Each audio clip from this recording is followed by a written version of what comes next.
Hi, PerspectiveWeather.com meteorologist Paul Dorian here on Wednesday, February 26th. Quite an active frontal passage coming to the mid-Atlantic region. Much of the eastern U.S. tonight and tomorrow remains quite active with wind gusts on Thursday possible up to 50 miles per hour or so in the I-95 corridor region from D.C. to Philadelphia to New York City. The frontal passage tonight could produce some brief heavy downpours, some gusty winds, maybe even a possible strong thunderstorm or two. Much colder air pours into the region late tonight and on the day Thursday, and this time the cold snap will last a little bit more, a little bit longer than the last one, which lasted about 2 days. This one looks like it'll last maybe 4 days or so. Thursday, Friday, Saturday, and Sunday should be below normal in the mid-Atlantic region. Well, let's start off by looking at the potential of some strong to maybe even some severe thunderstorm activity tonight as depicted by the Storm Prediction Center in Oklahoma.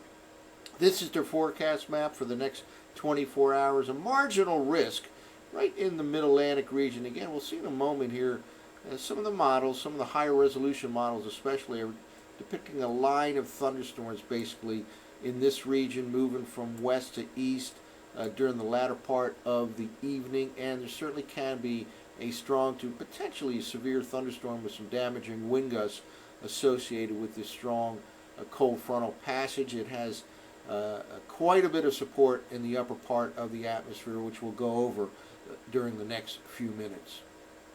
Well, let's take a look at the upper air pattern for this evening's frontal passage. We're using the 6Z run of the NAM model, the 12-kilometer version of the NAM model. There is quite a bit of energy here as we start the day on Wednesday at 500 millibars over the center part of the nation. And as we move forward here, that all moves to the north and east, and has been the case all winter long. The main upper level low stays to the north and west of the I-95 corridor region. In other words, we'll be in the warm sector, above normal temperatures for the rest of today into the early part of tonight. Watch what happens. This upper level low gets situated over the eastern Great Lakes and kind of takes on a negatively tilted trough axis. By that we mean the upper level low situated here over south central part of Canada. It's kind of a trough axis that is oriented from northwest to southeast.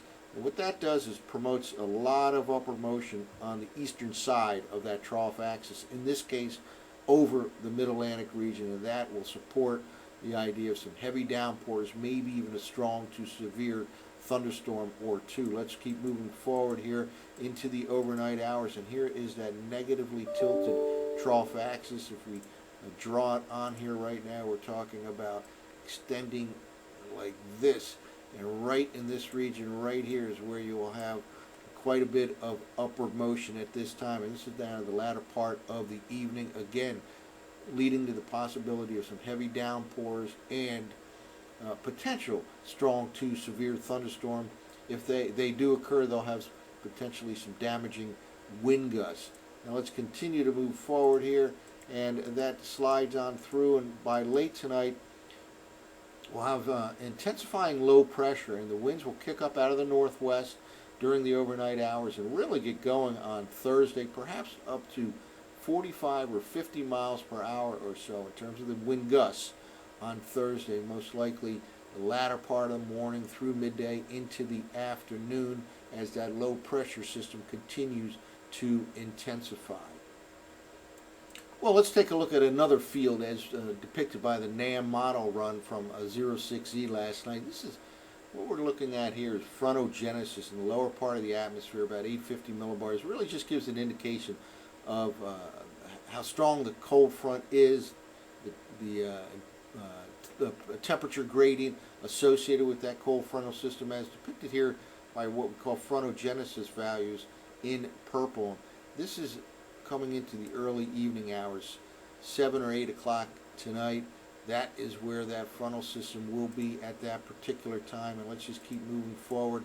This frontogenesis, which will certainly help to produce some strong upward motion, just slides to the north and east right across the I-95 corridor region, and again helping to produce some heavy downpours, potential strong wind gusts with the frontal passage, and maybe a strong to severe thunderstorm or two that moves on to the east by tomorrow morning. Well, another factor I'd like to look at here is the upper level jet streak. This is about 250 millibars way up in the upper part of the atmosphere as we begin the evening, 7 o'clock tonight, and it's a powerful jet streak. On this particular quadrant of the jet streak, there's some upward motion, as well as in this particular quadrant right in here. And this is what will translate right over the I-95 corridor region during the mid to late evening hours associated with that powerful jet streak. Let's just keep moving forward. And again, the jet streak itself moves right overhead, but a lot of upward motion associated with that as it passes through late tonight, early tomorrow. And that too will help to contribute to some strong, potentially damaging wind gusts, both with the frontal passage and then during the day on Thursday, where I expect winds could gust all the way up to 50 miles per hour or so in parts of the mid-Atlantic region. Here we are starting off the day with the powerful jet streak right along the eastern seaboard on Thursday morning. Well, let's now walk through the surface forecast maps from last night's 6Z NAM model run. Not much today in the mid-Atlantic region other than maybe some occasional light rain or drizzle, patchy fog as well, but we'll see the low pressure starting to develop. And notice right here over the Tennessee Valley by early afternoon, a 10,009 millibar. Keep an eye on that, and we'll see how that intensifies. Here we are now by late in the day, early tonight, and we're starting to see intensification 7 o'clock tonight of this low pressure system at the surface. On the northwest side, snow, accumulating snow over the eastern Great Lakes, the eastern part of the Ohio Valley. Still not much going on here over the D.C. to Philadelphia to New York City corridor, but then we start to see some activity here. It may very well be a squall line that forms by the mid to late evening hours that will swing from the southwest to the northeast right through the I-95 corridor region. That low now down to 998 millibars in the middle of the night. Some brief heavy downpours here over the eastern half of Pennsylvania. Upstate changes over to snow. Places like the Poconos, upstate, northeastern PA, and north central PA could get some snow accumulation out of this. That band of heavy rain pushes from the southwest to the northeast through the I-95 corridor region. And then we're dealing with the colder air. Look at the tight pressure gradient, that low now down to 990 millibars. Maybe a little bit of a lull in the wind pattern early tomorrow morning. We'll have strong wind gusts associated with the frontal passage itself, and if you get hit by a strong thunderstorm, that too could have some strong wind gusts.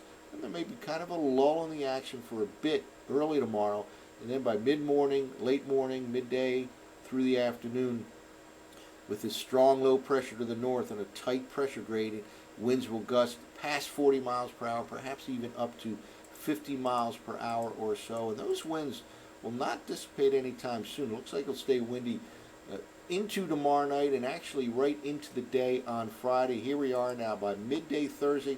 That low pressure area now down to 984 millibars. And notice it intensifies not only from midday today into tonight, but also from tonight into midday on Thursday. It continues that intensification.